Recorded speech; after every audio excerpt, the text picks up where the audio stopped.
कैसे हैं आप लोग? आज हम लोग जिस चैप्टर के बारे में बात करने वाले हैं एस्टिमेशन एंड यूनिट्स, ये वैसे तो इतना इम्पोर्टेंट चैप्टर नहीं है कि इसमें सबसे ज़्यादा क्वेश्चन आते हो या सबसे ज़्यादा पूछा जाता हो। मगर आप जब फिजिक्स के सफ़र की शुरुआत कर रहे हैं, यानी कि आप 9th में हैं, तो आप बेसिक्स की चीज़ें पढ़ रहे हैं।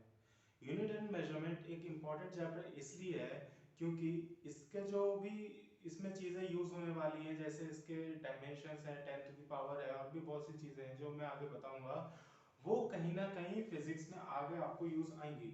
किसी भी यूनिट को बताने के लिए, मतलब किसी भी क्वांटिटी को बताने के लिए उसकी यूनिट एक बहुत इंपॉर्टेंट चीज़ होती है।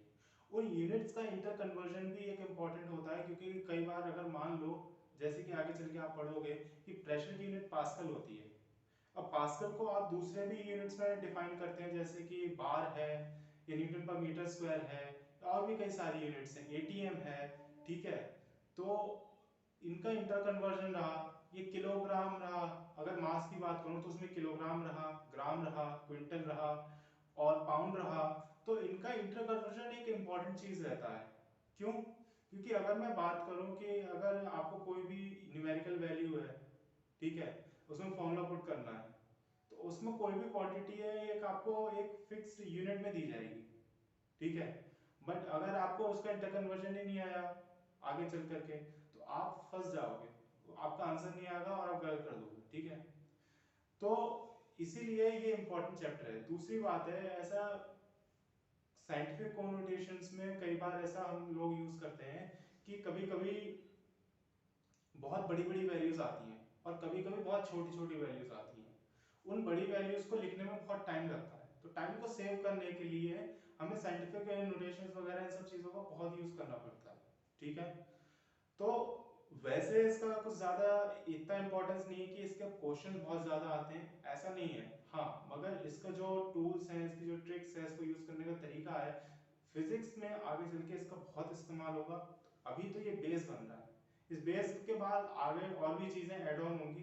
ठीक है, तो हम लोग पहला चैप्टर से शुरू करते हैं, जो कि यूनिट्स एंड मेजरमेंट्स है। दूसरी बात, हो सकता है आप कहीं कहीं स्किप कर जाएं, क्योंकि ऐसा होता है ऑनलाइन और ऑफलाइन में थोड़ा सा पढ़ने में थोड़ा डिफरेंस होता है। ये वीडियो स्पेशली 9th क्लास के लिए बनाई जा रही है। ठीक है, हो सकता है इसमें 9th क्लास में थोड़ा सा ऊपर लेवल का आ जाए, उसमें कोई डरने वाली बात नहीं है। इस वीडियो के डिस्क्रिप्शन में मैंने इस वीडियो से रिलेटेड क्वेश्चंस दे रखे हैं। आपको क्या करना है, वीडियो को देखना है।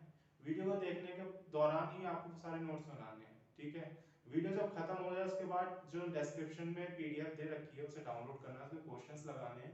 इन केस अगर कहीं दिक्कत आए तो उसी पीडीएफ में मैं एक लिंक प्रोवाइड कर दूंगा। ठीक है, उससे क्या होगा, उस पीडीएफ में या डिस्क्रिप्शन में, उससे क्या होगा, जब आपको लिंक पे क्लिक करेंगे तो आप डायरेक्टली उसके आंसर्स वगैरह पे जंप कर जाएंगे। ठीक है, अच्छा, इसके अलावा अगर कोई बाई चांस किसी भी टॉपिक में दिक्कत आए तो आप कमेंट बॉक्स में कमेंट तो कर ही सकते हैं। इसके अलावा मैंने एक ग्रुप का लिंक दे रखा है डिस्क्रिप्शन में, तो आप उसको क्लिक करेंगे तो आप ग्रुप पे डायरेक्टली पहुंच जाएंगे, ताकि आप मुझे डायरेक्ट कांटेक्ट कर पाए। ठीक है, तो ये रही बात कि पढ़ना कैसे है, तैयारी कैसे करनी है। ठीक है, और ये पहला चैप्टर है पूरी सीरीज का, पहला लेक्चर है। ठीक है, तो शुरू करते हैं हमारे पहले चैप्टर से, जिसका नाम है एस्टिमेशन एंड यूनिट्स।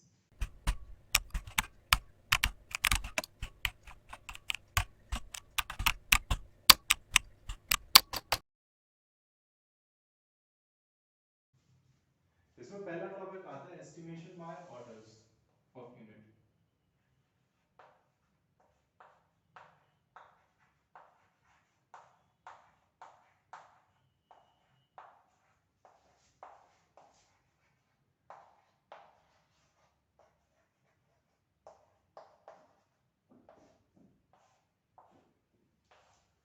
बात आती है एस्टिमेशन की। एस्टिमेशन का मतलब क्या है? एस्टिमेशन का मतलब कोई अनुमानित चीज, जैसे किसी भी चीज का अनुमान लगाना कि ये उतनी हो सकती है। फॉर एग्जांपल अगर मैं बात करूं कि स्पीड ऑफ लाइट कितनी होती है, स्पीड ऑफ लाइट होती है 299,792,458 मीटर पर सेकेंड।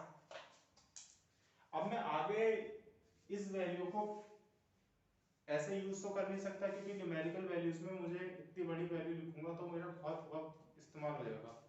इसके अलावा अगर मैं इसको 3 से डिवाइड करूं तब भी मुझे बहुत दिक्कत आने वाली है क्योंकि इसको इतना लंबा डिवाइड करने में वक्त लगेगा।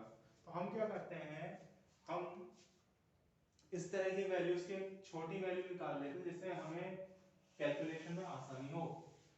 तो यहाँ पे थी 299,792,458 मीटर पर सेकेंड, ठीक है। अब जब मैं इसके एस्टिमेशन करूंगा तो ऐसे देख सकते हैं, क्या मैं 2.5 को अगर 10 से मल्टीप्लाई कर दूं तो ये 25 हो जाएगा। अगर मैं इसका मतलब मैं 25 को 2.5 into 10 to the power 2.5 into 10 लिख सकता हूँ, ठीक है। इसी तरीके से अगर मैं बात करूं 10.798, अगर मैं इसको 1000 से मल्टीप्लाई करूं तो 10798 हो जाएगा, ठीक है। अगर मान लो ये 3 zeros नहीं होते, सिर्फ 100 होता तो क्या होता, जो डेसिमल है ये 2 प्लेस आगे जंप कर जाता, 1 2 यहाँ आ जाता तो ये 107.8 हो जाता, 1079.8 हो जाता, ठीक है। या हम इसको ऐसे भी लिख सकते हैं 10.798 into 100, ओके।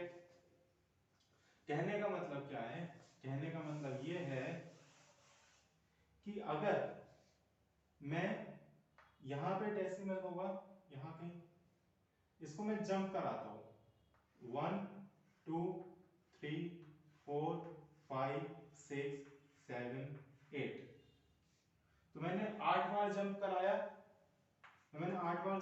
तो मेरे पास 10 की पावर 8 हो गई यहाँ पे, और यहाँ पे हो जाएगा 2.99792,458 हो जाएगा, ठीक है।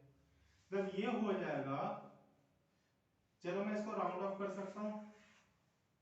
राउंड ऑफ आपने हो सकता है पहले क्लासेस में करा हो, जब आप राउंड ऑफ करते हो जैसे कि 3.45 है, अगर 5 है, अगर कोई भी वैल्यू, अगर मैं बात कर रहा हूँ कि मुझे यहाँ तक का डेसिमल के बाद फर्स्ट डिजिट तक का राउंड ऑफ करना है, तो अगर ये वैल्यू गिवन है मुझे इसके बाद वाली, और ये अगर 5 से कम है तो हम कुछ भी नहीं करते ऐड वगैरह, हम उसको वैसे का वैसे ही रहने देते हैं। अगर ये वैल्यू 5 से ज्यादा है तो हम इसमें +1 ऐड कर देते हैं। कैसे करते हैं, 3.45 है तो 3.5 हो जाएगा, ठीक है। तो 3.545 से 3.5 हो जाएगा। अगर मैं बात करूं, मैं इसके 3 डेसिमल प्लेस तक का ले रहा हूं, मतलब 2 डेसिमल प्लेस तक का, तो 2.99 और ये 7 है, तो इसमें मैं एक ऐड कर दूंगा, कितना हो जाएगा 9 + 1 10, फिर एक कैरी यहाँ आएगा 9 + 1 10, तो ये हो जाएगा 3 × 10 टू द पावर 8 मीटर पर सेकेंड। ये तो बात रही स्पीड ऑफ लाइट की। इसके अलावा बहुत सी ऐसी यूनिट्स होती हैं जो बहुत छोटी छोटी भी होती हैं, जैसे कि चार्ज किसी इलेक्ट्रॉन पे कितना होता है, 1.6 × 10 टू द पावर -19 कूलम। इस -19 का मतलब क्या है, इस -19 का मतलब है कि 1.6 अपॉन 10 की पावर 19, इसका मतलब हो सकता है कि 1.6 अपॉन 10, मतलब 1 2 3 4 5 6 7 8, जब तक 19th वाला जीरो नहीं आ जाए। तो 1.6 को हम इतने 10 के मल्टीपल से डिवाइड कर रहे हैं जिसकी पावर 19 हो, ठीक है। ये होता है चार्ज किसी इलेक्ट्रॉन पे, ये बहुत बहुत छोटी वैल्यू होती है। इसका एस्टिमेशन हमने किया तो 1.6 into 10 to the power minus 19 है, बट अगर इसका रियल कैलकुलेशन काफी सारे साइंटिस्ट ने कैलकुलेट किया था, ठीक है, मैं उस पर नहीं जा रहा कि उन्होंने कैसे करा, उन्होंने करा तो जब उन्होंने एक्सपेरिमेंट्स के थ्रू इसको करा तो ये value I 1.6 into 10 to the power minus 19 estimation से, और हमने जब इसको और डिफाइन करा तो हम जो 10 की पावर माइनस 19 हमने मल्टीप्लाई किया था तो ये नीचे जाके पॉजिटिव हो गया। कोई भी सपोज x की पावर y है, ठीक है, अगर मैं इसको रिवर्स कर दूं या अपॉन में ले जाऊं तो x की पावर माइनस y हो जाएगा। कोई भी नंबर जब हम ऊपर से नीचे ले जाते हैं, ठीक है, डिनोमिनेटर में, उसकी पावर होती है वो माइनस में हो जाती है, ठीक है। तो ये बात रही एस्टिमेशन की। इस पे कुछ क्वेश्चंस और एग्जांपल्स वगैरह हैं, ठीक है। अब हम बात करते हैं ऑर्डर ऑफ मैग्नीट्यूड की, ठीक है। तो ऑर्डर ऑफ मैग्नीट्यूड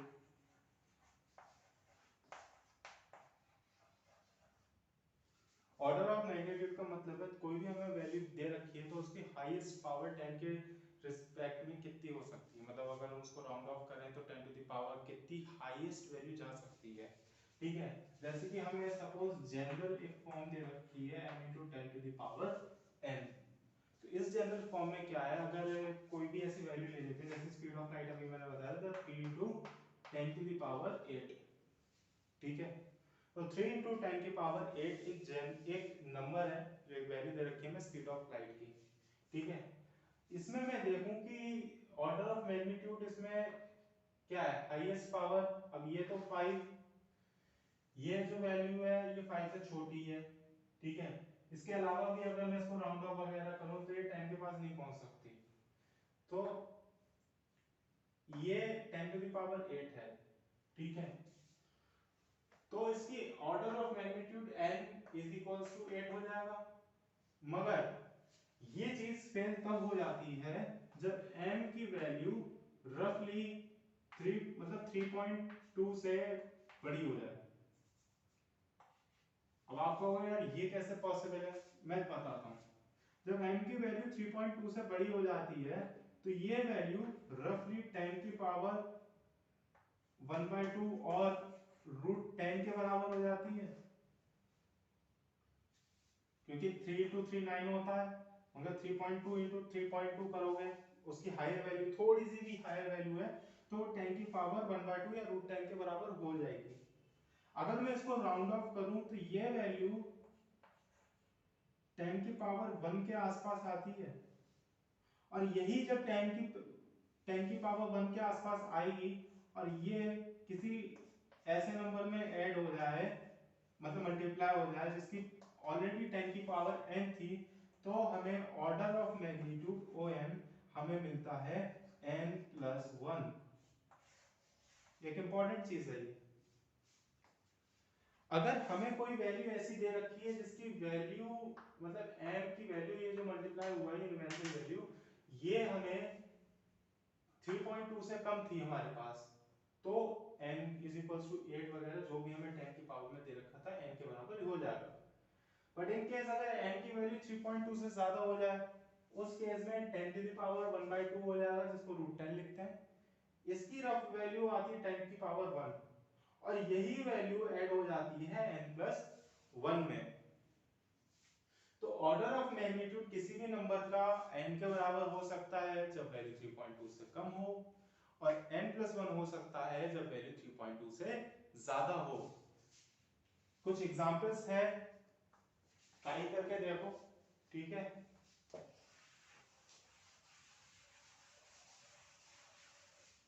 क्वेश्चन है पहला है 5 into 10 की पावर सपोज कर लेते हैं 3 है, ठीक है।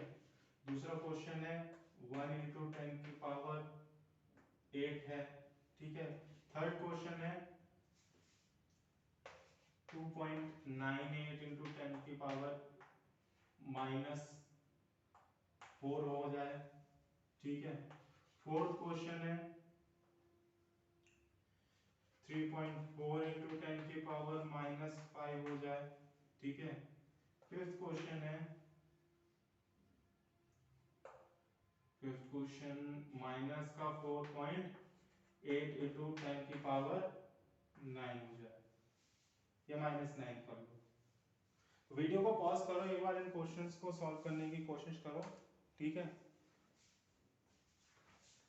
और ध्यान से करना, कुछ गड़बड़ नहीं होनी चाहिए। तो पॉज करो और शुरू करो।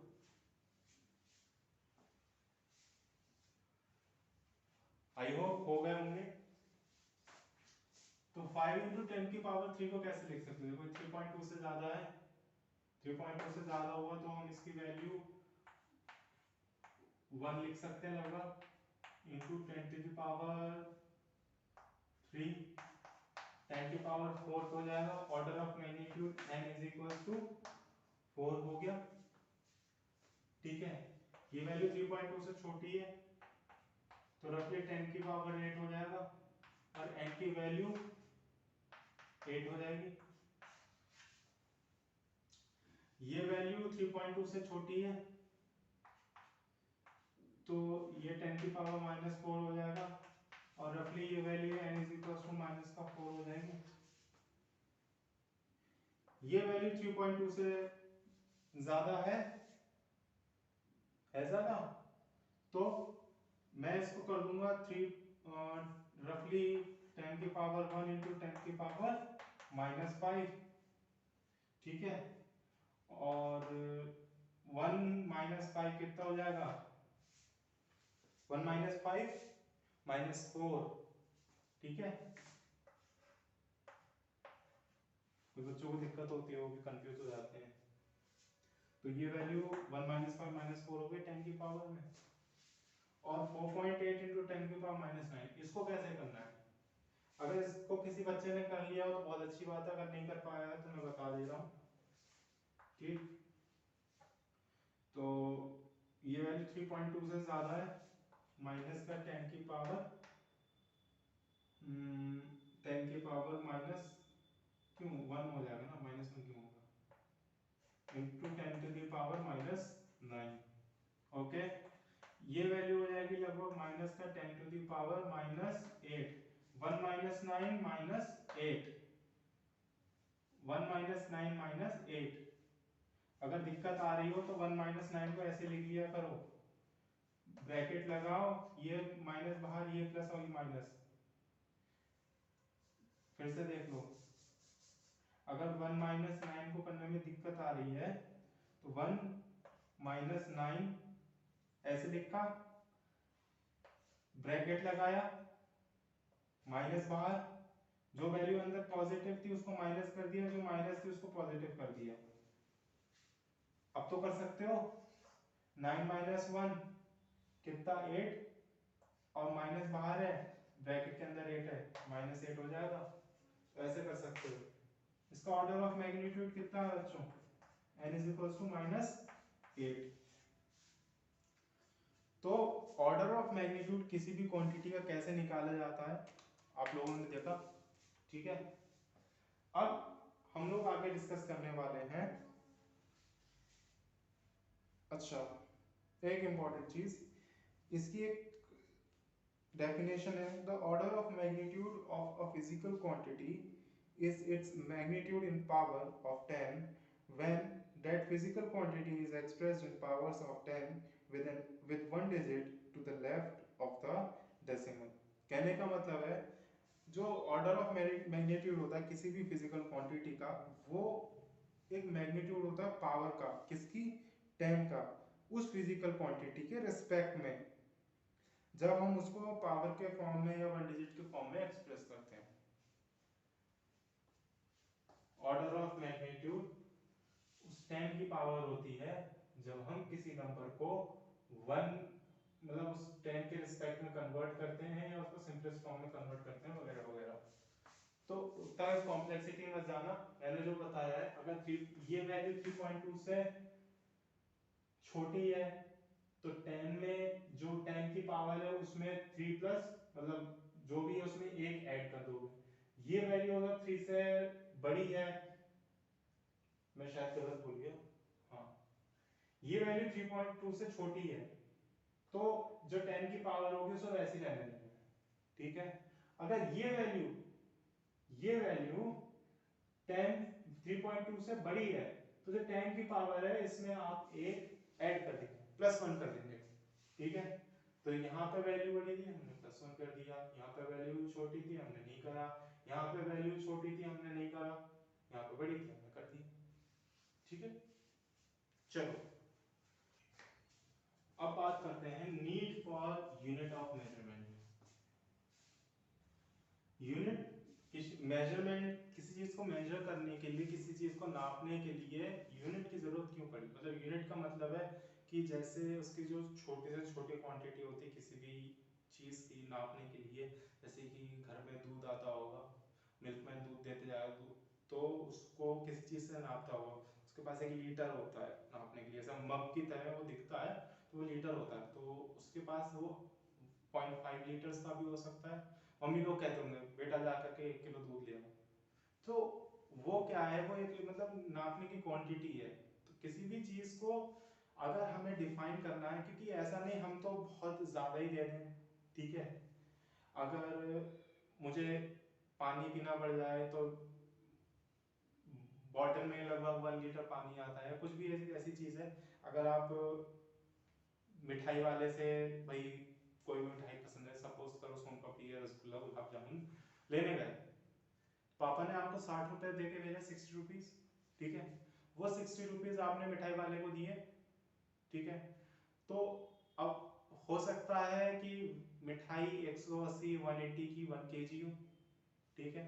अब मान लो कि वो केजी ही नहीं है, कि 180 की 1 डिब्बा है। अब वो 180 का 1 डिब्बा है, वो 1 डिब्बे में कितने भी आ सकती है, और वो ठसाठस भी भर सकता है। और उस 1 डिब्बे में सपोज कर सकते हैं कि एक मिठाई का पीस भी रख सकता है। तो अब आपको एक मिठाई का पीस, आपने 60 रुपीज दिए, अब वो उसने आपको एक मिठाई का पीस दे दिया, ठीक है। आप घर आ गए, घर आए, आपने पापा को डिब्बा दिया, पापा ने डिब्बा खोला, उसमें मिठाई सिर्फ एक पीस बची थी।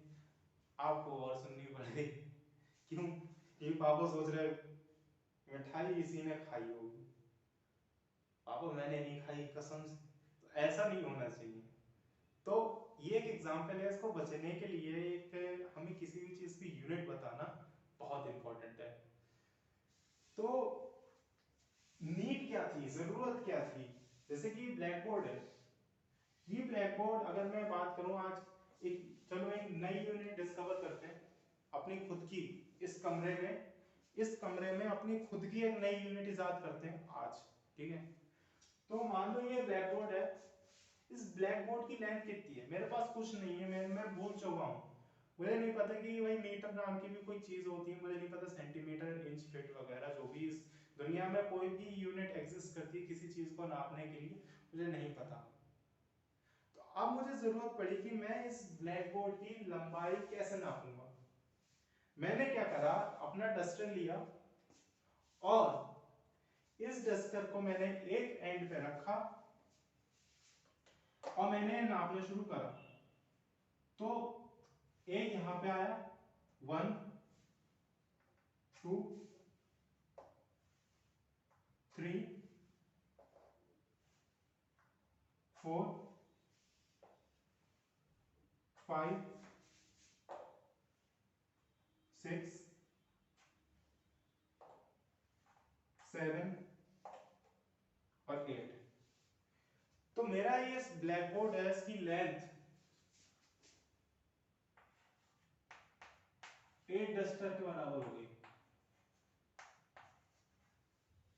ठीक है। ये जो ब्लैक बोर्ड है इसकी लेंथ 8 डस्टर के बराबर हो गई। चलो इसकी हाइट भी देख लेते हैं एक बार, 1 2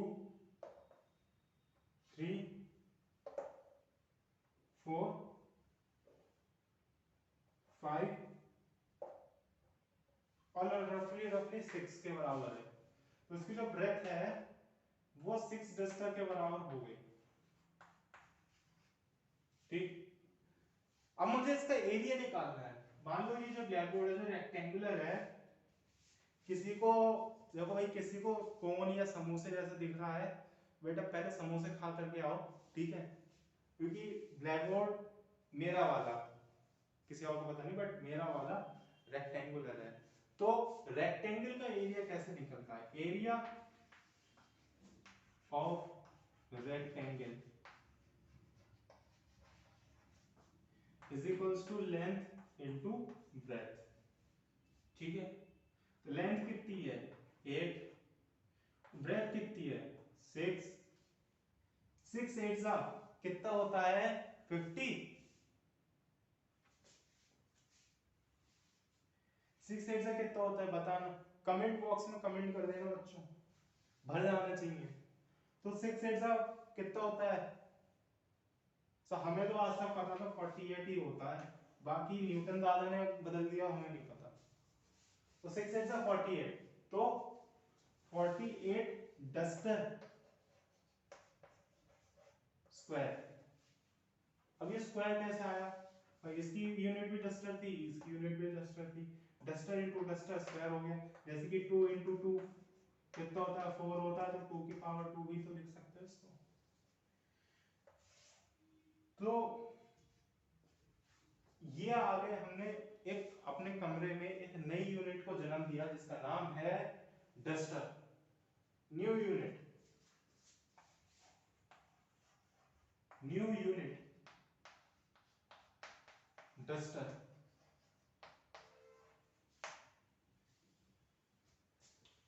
इस यूनिट के बाद मैं इस कमरे से बाहर गया, बाहर जाकर के मुझे चंगू मिल गया। चंगू ने मुझसे पूछा भी भाई तेरे मतलब ब्लैक बोर्ड की लेंथ कितनी है? मैंने कहा यार मुझे याद है कि उसकी लेंथ 8 डस्टर थी और 6 डस्टर थी। अब चंगू सोच में पड़ गया यार ये बोल क्या रहा है। अगर डस्टर थी तो एक डस्टर जितना मेरा नॉर्मल इतना बड़ा साइज का डस्टर का वो भी हो सकता है, हो सकता है उसके घर में अलग ही बड़े लेवल का डस्टर हो जिससे उसकी मम्मी उसे कूटती हो, ठीक है, तो वो हो सकता है भाई इतना बड़ा डस्टर भी हो सकता है, वो हो सकता है इतना बड़ा डस्टर भी हो सकता है। उसके पेंसिल बॉक्स में जो मिटाने के लिए ना यूज करते हैं ऐसे, वो क्लासरूम के दौरान ऐसे पेंसिल बॉक्स ओपन करते समय कट्टम कोड़ा चल रहा होता पदार्थ कब करते हुए, तो वो डस्टर भी हो सकता है। अब वो बहुत बड़ा डस्टर भी हो सकता है। तो कुछ तो ऐसा चाहिए था हमें कि जो उसकी यूनिट एक फिक्स डिफाइन कर पाता, उसकी यूनिट मतलब उसको कुछ डिफाइन करता कि हाँ पूरी दुनिया में, पूरी कायनात में, चाहे दुनिया इधर से उधर हो जाए मगर वो चीज वैसी की वैसी रहे, तो कुछ तो चाहिए था हमें। अब इस कुछ का पता लगाने के लिए मैं खोज में निकला।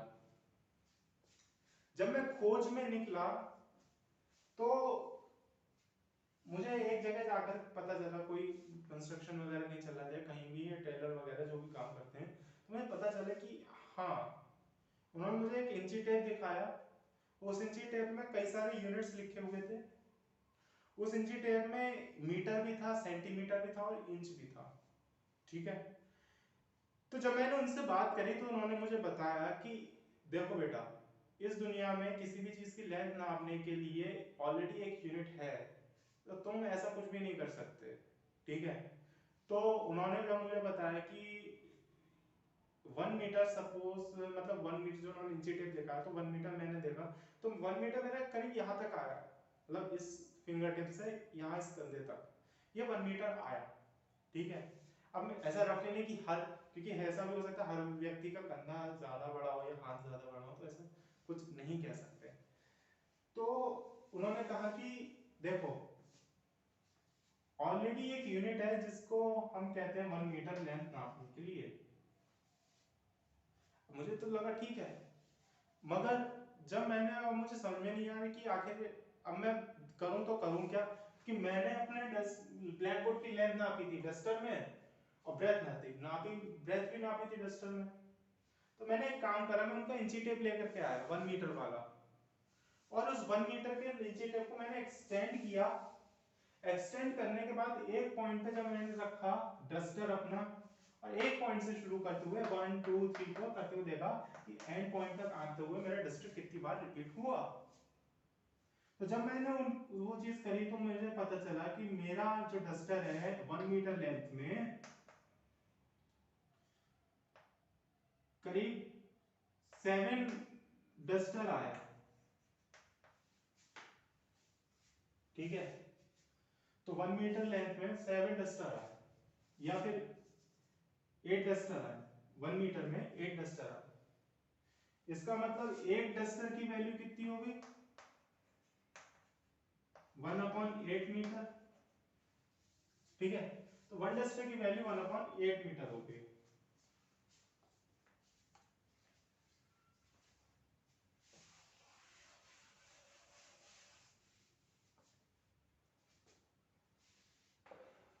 तो लेंथ हमारी 8 डस्टर थी। अब मुझे इसे मीटर में करना है, तो 8 को मैंने डस्टर थी, 1 duster is equals to 1/8 metre, 1/8 metre हो जाएगा। इसको उठा करके यहां से वैल्यू यहां रख दी। लेंथ करीब 1 मीटर के आसपास आ गई हमारी। जब ब्रेथ की बात आई, ब्रेथ कितनी थी? ब्रेथ थी 6 मीटर, 6 डस्टर, सॉरी 6 डस्टर थी। डस्टर को हमने हटाया और डस्टर की जगह 1/8 ला करके रख दिया, तो ये आ गया 6 इंटू 1/8। 2 3 से 6, 2 4 जा 8, तो करीब 3/4। इसको और जरा सॉल्व करोगे 0.75 मीटर के आसपास आएगा। तो मेरे ब्लैक बोर्ड की जो लेंथ है और ब्रेथ है, अब मुझे एक ऐसा मेजरमेंट का तरीका मिल चुका था जो दुनिया में हर व्यक्ति जानता था। अगर मैं उसी चंकू से जाकर के कह देता कि मेरा ये जो डस्टर है इसकी लेंथ, मतलब इसकी यहाँ से यहाँ तक की 1/8 मीटर है, तो अब चंकू को विश्वास होगा कि मेरा डस्टर कितना बड़ा है। और अगर मैं उसको ये भी कह दूं कि मेरे ब्लैक बोर्ड की लेंथ कितनी है, 1 मीटर है, और उसकी ब्रेथ 0.75 मीटर है, अब उसे विश्वास हो जाएगा कि हाँ मेरा ब्लैक बोर्ड इतना बड़ा है। एरिया की बात करूं तो एरिया लेंथ इनटू ब्रेथ होगा, area is equals to L into B. Rectangle के लिए 1 इंटू 0.75 कितना हो जाएगा? 0.75 मीटर स्क्वायर। तो ये समझ में आया कि हम किसी भी चीज के लिए कोई फिक्स यूनिट तो चाहिए, देखो मेजरमेंट के लिए कि वो कितनी बड़ी हो सकती है, ठीक, बट वो चीज भी ऐसी फिक्स होनी चाहिए कि हर किसी के लिए वो सेम हो। ऐसा नहीं कि किसी के लिए बहुत ज्यादा है, किसी के लिए बहुत कम है। भैया आपकी बहन बर्गर खा रही थी और आपने जाकर के कहा दीदी एक बाइट चाहिए, उसने कहा ले लो। अब आपने तो बाइट एकदम पूरी भर के ले ली, ठीक है, जस्ट लाइक अ क्रोकोडाइल हो गया, पता चला दीदी का बर्गर इतना बड़ा था और बर्गर इतना सा बचा। तो ऐसा भी नहीं होना चाहिए, ठीक है। तो बाइट ऐसे ही फिक्स होती है, वरना फिर दीदी बहुत बुरी तरीके से पिटाई करती है। मुझे याद है मेरी भी वहां पिटाई हुई थी ऐसे ही। तो खैर कुछ हमें चाहिए ऐसा कि हम किसी यूनिट को डिफाइन कर सकें, तो वो इस तरीके से हमने बनाया कि भाई 8 डस्टर हो सकती है, उसकी हाइट 6 डस्टर है। अब डस्टर की भी वैल्यू डिफाइन नहीं थी, तो मैं बाहर गया खोज पे निकला जब कोलंबस की तरह, तो मुझे पता चला कि हाँ 1 मीटर के जैसा भी कोई चीज है, कोई मीटर टेप, इंची टेप वगैरह कुछ एग्जिस्ट करता है। तो मैंने उस मीटर इंची टेप वगैरह से देखा कि भाई एक डस्टर की लेंथ कितनी है, फिर उस डस्टर की लेंथ को उठा करके मैंने यहाँ मल्टीप्लाई करा, मुझे ब्लैक बोर्ड की अपनी लेंथ 1 मीटर और 0.75 मीटर मिली। और फिर आगे चल के मुझे ये भी पता चला कि हाँ उसका एरिया 0.75 मीटर स्क्वायर है। ऐसी और भी कई सारी वैल्यूज हैं, जैसे कि लेंथ रही, अभी जिसकी बात करी हमने, मास रहा, केजी में होता है, जनरली हम सब केजी में बात करते हैं। जब मम्मी लोग ऊन वगैरह लेती हैं, अभी तो नहीं, अभी बने बने स्वेटर आते हैं, पहले जब ऊन वगैरह लेती थी, या किसी की हॉबी है आज भी ऊन वाले स्वेटर बनाने, तो वो पाउंड्स में आते हैं। तो वो एक अलग सिस्टम है। तो काफी ज्यादा लोगों को सपोर्ट करने के लिए कई सारे सिस्टम्स हुए हैं ऑल ओवर द अर्थ। आज भी इसी में से एक सिस्टम आता है एसआई यूनिट ऑफ सिस्टम, सबसे ज्यादा पॉपुलर है। सीजीएस यूनिट ऑफ सिस्टम, ये एक अलग सिस्टम है। एमकेएस यूनिट ऑफ सिस्टम, ठीक है। और इसके अलावा ये जो फ्रांस वगैरह के ये और अलग सिस्टम आते हैं, ठीक। तो कुछ ना कुछ हमें चाहिए था, but SI unit of system में हमने करीब 7 अलग अलग यूनिट्स की बात करी है, और ये बेसिक यूनिट होती हैं। कौन सी है? लेंथ है, मास है, लाइट इंटेंसिटी है, करंट है, टाइम है, और इसके अलावा भी दो और यूनिट्स हैं। तो उन यूनिट्स के बारे में हम धीरे धीरे करके एक एक करके बताएंगे नेक्स्ट वीडियो में, ठीक है। उन यूनिट्स के बारे में डेफिनेशंस हैं, उनको मेजर करने का तरीका है, काफ़ी सारे साइंटिस्ट ने उनका पर्टिकुलर मेजर करने का तरीका बताया है। चाहो तो देखना, बहुत इंटरेस्टिंग होगा। उसे याद मत कर लेना, बट मतलब अगर चाहो तो कर सकते हो, बट एक बार उसको देखोगे ना तो तुम्हें हाँ पता चलेगा कि एक साइंस की फील आएगी तुम्हें अंदर से। तो ऐसा ही यूनिट ऑफ सिस्टम के बारे में जानना बड़ा इंपॉर्टेंट है, ठीक है। और कौन कौन सी ऐसी यूनिट्स हैं जो हम ज़्यादातर यूज़ कर रहे हैं, उन्हें मेजर करने का तरीका क्या है। तो नेक्स्ट वीडियो में मैं बताऊंगा उन यूनिट्स को यूज़ कैसे करना है, ठीक है। अलग अलग सिस्टम में, जैसे कि सीजीएस को एमकेएस में करना है, सेंटीमीटर दे रखा है तो उसे मीटर में करना है, आता होगा। बट अगर इंच को मीटर में करना है, फिट में करना है, तो ये आना चाहिए, ठीक है। तो नेक्स्ट वीडियो में मैं इस बारे में बताऊंगा। तब तक के लिए ओके बाय।